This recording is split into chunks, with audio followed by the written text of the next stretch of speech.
අද සමාජයේ තියෙන දේවල් දිහා බලපුවම මේ උගත්තු කියනවා. දැන් උගත්තු හදනවානේ. මොකද්ද? සමලිංගික සේවනය සීලාචාර කරන්න හදනවා. පරදාර සේවනය, පරපුරුෂ සේවනය සීලාචාර කරන්න හදනවා. දරුවන්ට පාසලේ පෙම් කරන එක අනිවාර්ය විෂයක් කරන්නට ලෑස්ති වෙනවා. මොනවද මේ? අපේ දරුවෝ අපේ අම්මලා තාත්තලා බොහොම සැලකිලිමත් වෙන්න ඕනේ. මේ පුංචි ලස්සන කතාවක් තියෙනවා. එක නරියෙක් හිටියලු. නරින්ගේ රස්සාව ඉතින් කුකුල් හොරකම යනවානේ. හොරකමේ ගියාලු එක ගමරාල කෙනෙකුගේ ගෙදරට. මේක සැරෙන් සැරේ කරනවා ගමරාලට බේරෙන්න බෑ. ගමරාල උගලක් ඇටෙවවලු. නරියගේ වලිගය අහුනලු උගුරට. ඉතින් අදිනවා එන්නේ නැහැ. අන්තිමට එළි වෙන යාම එනවා. දන්නවා දැන් ඉතින් මරුන් කන තමයි ගමරාලගෙන් වෙන්නේ. මරණ බයක් තියෙනවා. පණ බයේ වලිගය ඇද්දා. ඇද්දට පස්සේ වලිග කඩලා ගියා. දැන් කරගන්න දෙයක් නැහැ. වලිග දාලා නරියා ගියා හිමින් කැලිය ඇතුළට. යනකොට අනිත් නරි දෙන්නෙක් තුන් දැක්ලා ඒවා මොකද යාළුවේ මේ වෙලා තියෙන්නේ කියලා. එතකොට මෙයාට නුවණ පහළ වුණා. නරියා කපටියා කියනවනේ. කපටි නුවණක් පහළ වුණා. පහළ වෙච්චාම මේ නරියා ඉඳගෙන කියනවා බලන්නකෝ මෙච්චර කාලයක් මං දහ දුක් විඳ මේ වලිගෙ හින්දා.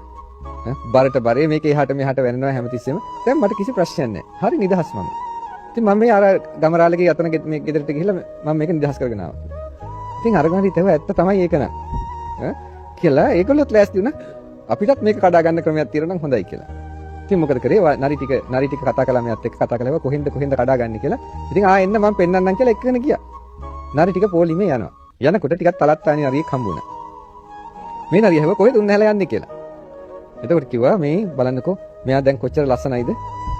මෙයාගේ මේ බරට බරේ තීච්ච වලිගේ අයින් කළා මෙයා කියනවා හරි සැපයි කියලා දැන්. ඉතින් අපිත් හිතුවා අපිටත් ඒ සැප ඒක බොහොම හොඳයි. ඒකින්ද අපිත් මේ වලිගේ කඩා ගන්න යන්න හදන්නේ කියලා. ඒතර අර අනිත් නරිය අහනවා ඔයා ඊයේ එහෙම කිව්වේ නෑ නේද මේ වලිගේ මට බරයි කියලා. වලිගේ කරදරයක් කියලා. මේ දැන් කඩාගත්තට පස්සේ නේද ඇවිල්ලා කියන්නේ. කිව්වා එකත් එකටම ওই මිනිස්සයා ගමරාලගේ කුකුලන්ට ගිහිල්ලා ඔය වලිග කඩාගෙන ඇවිල්ලා තියෙනවා. ඔයත් ඔය ගැටේට අහු වෙන්නට එපා කියලා. මේ කතාව මම කිව්වේ පින්වත්නි. අපේ සමහර හැම උගත්තුම නෙමෙයි සමහර උගත්තු පිටරටවල් වලට ගිහිල්ලා ඒ පිටරටවල් වලදී වලිග කඩා ගන්නවා. ඒගොල්ලන්ගේ දූ දරුවෝ නැහැ. දූ දරුවෝ අනාචාරයේ යනවා. ඒගොල්ලන්ගේ පවුල් නැහැ. උගක් ඔය පිටරට යන නැත්තන්ගේ වා තියෙනවා. ඒගොල්ලන්ගේ ස්වාමිවරු එක පැත්තක, භාර්යාව එක පැත්තක දුෂ්චරිතයේ හැසිරෙන්නේ. ඒගොල්ලෝ උගත්තුනේ. මෙහි ආවට පස්සේ ඒගොල්ලන්ට මාධ්‍ය වල තත්ත්වයක් තියෙනවා. ඒගොල්ලෝ ඉදිරිපත් වෙනවා. නමුත් මෙහාට ආවට පස්සේ ඒගොල්ලන්ගේ අනිත් නෑදෑය හොඳට ඉන්නවා. ඒගොල්ලන්ට වෙනසීම ඇති වෙලා. දැන් ඒගොල්ලෝ හදන්නේ මොකද?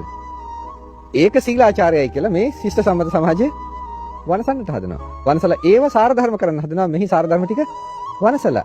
ඔකයි කරන්න හදන්නේ. ඒ නිසා හිතන්නට ඔය එක එක්කෙනා කියනේවා නෙමෙයි හරියට බුදුරජාණන් වහන්සේගේ කුසල අකුසල දෙකට එන්න අනිත් අය කියනවා පැත්තකට දාන්න. බුදුහාමුදුරු දේශනා කළේ ඒකයි.